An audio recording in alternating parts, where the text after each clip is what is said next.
In this video, I'm just going to discuss how I painted these guys.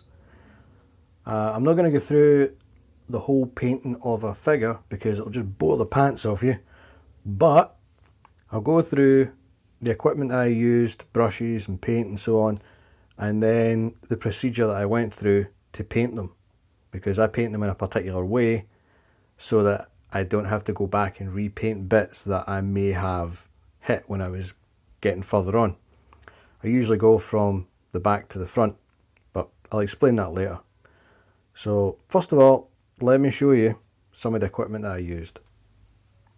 Right, here's some of the equipment you'll need to paint these guys. Obviously, brushes. Gonna need some brushes. I got these ones, nothing special, as long as they are quite fine and they come to a good point, because obviously you're working in fine detail. These ones, this is a size 210, a 310, sorry, a 20, a 30 and a 10-0. I think they were a pack of 6, but that's pretty much the 3 I used for all those guys. So that's the brushes. Paint. Right, this is where I go on a bit of a rant towards you, Vallejo. Vallejo and your paint. Right, I bought, let me just show you them, these guys. That's what these guys are. Plastic Soldier Company and late war British infantry. Perfect. They come on sprues like this and you have to cut them out. So there's a bit of assembly, can be a bit of a pain to be honest, but what the hell. Got Vallejo here, tells you probably need these colours here to do this. Fair enough, it's about what, 7 colours? Okay, fair enough, go with that. So what I did was I went and then bought a set for British paint set for World War II, and it uses a Vallejo model, Plastic Soldier Company, 6 bottles. So why do I need about 12 all of a sudden? It's went from being 7 colours to being about 12, and there's only 6 in this packet. So what are you playing at, Vallejo? Ended up I bought a British paint set and a German paint set. Between the two, I managed to get enough colours to get something similar to this, which is what you see here in these guys. So I am not impressed with your rip-off paint sets, Vallejo. Not cool. Don't like it. Right. Said paints that rip you off are these ones. And they come in all sorts of silly names and what have you. It's a dropper idea that you can just put out a drop of paint. So the bottle's a good idea. This is not a good idea. I also had some Army Painter stuff kicking about, so I used them because for whatever reason they just decide not to give you a flesh colour. Work that out if you can. And secret sauce for the whole thing comes from Army Painter, and it's this stuff, Quickshade they call it. This one is strong tone. As I say, this was in a packet of about half a dozen or so. This is what does the magic, because you paint your base colours on, then you put on this stuff and it will run down the model. It'll go into all the cracks and crevices and dry dark in there.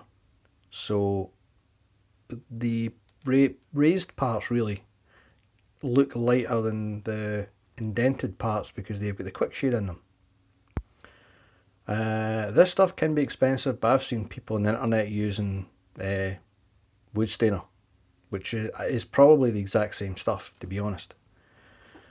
So that's 2 types of paint and the magic Quickshade. That's a necessity. The other thing you'll need is inevitably some sort of magnifying glass, because when you're working with these guys, which are pretty small, Where have we 1 to 72 scale. So you are pretty much going to need a magnifying glass to be working on these guys. It is tiny, tiny stuff. So magnifying glass is one of my recommendations. One of my other recommendations is an old pot or something like that. Because if you're painting this guy and you're trying to hold it and paint it, it gets fiddly and you keep dropping it. Whereas you put a bit of blue tack on there, stick it on, and you can now hold this instead. So this is another good idea. Right, let me show you how I went from blank figure to a final painted figure. Right, so this is what you will start off with. You will start off with a little fellow like this. This particular one, most of it was intact from what I remember, and I just had to glue on the gun. So you got this guy. Obviously he is going to fall over, and that is not good.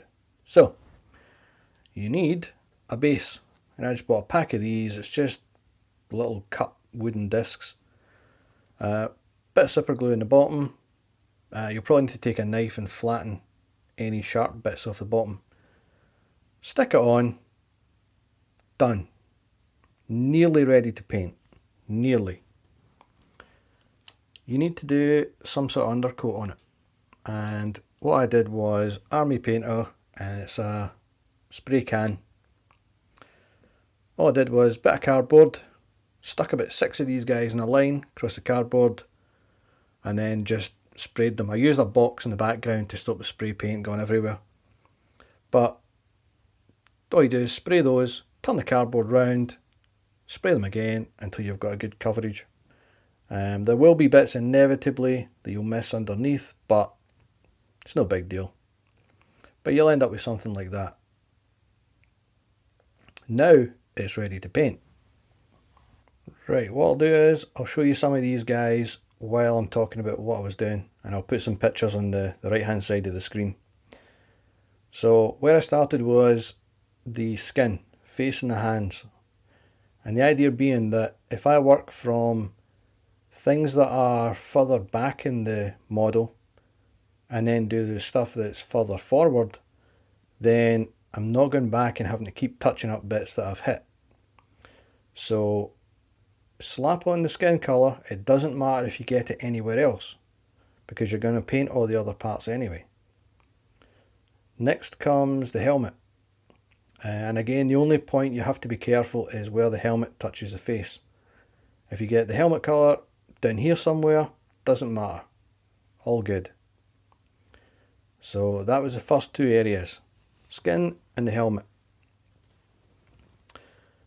Next, after that was the jacket and the trousers. They're the same colour. The idea being that if you got the skin colour on the jacket or the trousers, you're now going to paint over that skin colour anyway. So all good. Again. Whereas if you did the jacket first, then tried to do the hands and face, you'll probably have a lot of touch-ups to do. So jacket and trousers were second. Next we'll have this guy. After the jacket and the trousers comes the boots and the gun. The boots are black, the gun is silver, but it's got a black undercoat. And again, the only difficult part is where the gun meets the hand. That's the only bit you've got to really pay attention to. So, boots and gun. Next bit was the straps and pouches. And again, you just need to be careful where the strap touches the jacket. That also includes the anklet pieces here above the boots. So did those. Straps and pouches. After that, I did the actual base. The base was just slapped on some brown colour, including the base part of the model itself. So that all just gets painted brown in this case. Then the gravel. Some gravel and some rocks. Put them on, bit of PVA glue, stick them on, scatter them about, make it look nice. Done. Then is the whole magic Quickshade bit. Once you put on the magic Quickshade, it will highlight all the creases and indentations and bring out the detail. That includes the base as well. You put it onto the base. The reason why it looks kind of shiny is because of the Quickshade. But when I put some matte varnish on these, that'll take away the shiny look. The next step, nearly finished, is to dry brush silver onto the gun. It gives it that kind of beaten metal look. And the idea of the dry brush is just you put a small amount of paint on the brush and then rub most of it off and very lightly just brush it on, and it'll take to the highlighted areas, and any indented areas, they'll be left black. That's how you get the kind of worn metal look. And last bit for the whole thing was then to just put some flocking on the bottom for grass. Again, bit of PVA glue, and then just dab some grass on there. And that is it, done. So that is how these guys were done. And I still have the German army to go. So these guys will be next. And they'll be the exact same process. Exact same. So there you go. That's how they were done. If you have any questions, let me know and I'll answer them. Obviously, I'm absolutely no expert in this whatsoever. So that's the kind of quick way of doing it. You could obviously take them to the next level by putting more paint, more highlights and so on. But from a distance, they look fine and dandy.